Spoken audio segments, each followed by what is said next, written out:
আসসালামু আলাইকুম।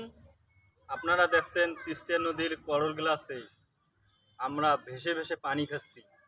এইভাবে কত যুগ আর কত কাল আমরা এইভাবে কষ্ট করব, আপনারা ভালো করে দেখেন। আর এই তিস্তা নদীর করল গ্লাসে এই বিশেষ করে লালমনিরহাট জেলা, আমি একজন খুনিয়াগাছ ইউনিয়ন বাসিন্দার এই এত দুঃখ কষ্ট সহ্য করতে না পেরে আজকে আমি মোবাইলত ভাইরাল হয়েতেছি, কারণ শত শত মানুষ আমাদের দুঃখগুলো চিত্রগুলো মনে রাখে।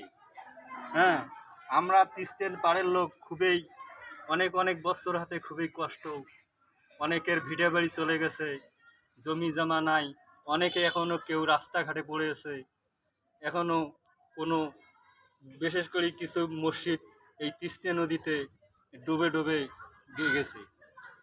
আমরা এই দেখেন পাট গাছে এই দেখেন আমরা বীজ রাখছি, এই বীজগুলো পানিতে ডুবে গেছে। এই দেখেন ওয়াবাড়ি, এই যে বেসন, যদি না বোঝেন বেসন বলতে এই যে এটা হলো আমরা ধান চাল আবার করি খাই।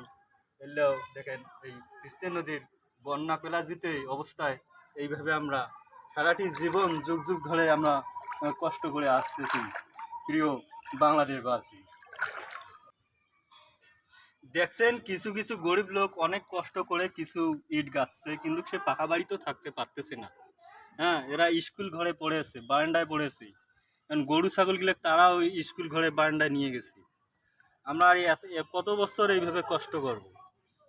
এই তিস্তা নদীর মহাপরিকল্পনা আমরা ডক্টর ইউনূস স্যারের কাছে দ্রুত বাস্তবায়ন চাই। তা না হলে আমাদের জীবনযাপন করা খুবই কষ্টকর। আমরা তিস্তা পাড়ের লোক এত ক্ষতিগ্রস্ত যে আমরা ঠিকভাবে এই যে বন্যার কারণে আজকে আমরা না খেয়ে আছি।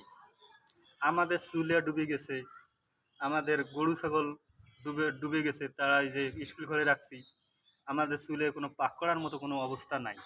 যারা চুলে না বুঝেন তাহলে বলছেন আঁকা আঁকা, যেটাকে বলা হয় ভাত রান্না আঁকা, সেটাই আমাদের নাই। আমরা কিভাবে পাক করে খাবো?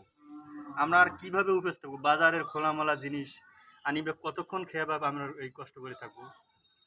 আমরা সেই আমরা বর্তমান ডক্টর ইউনূস স্যার যে চেয়ারে বসে আছে, আমি তাকে আমরা তাকে করি সবিনয় অনুরোধ করতেছি যে আমার দ্রুত গতিতে এই ইলেকশন হওয়ার আগে যেন এই তিস্তা নদীর বাস্তবায়ন শিগগিরই করবেন, এটা আমি ডক্টর ইউনূস স্যারের কাছে আশা করি এবং আশা করি যে ডক্টর ইউনূস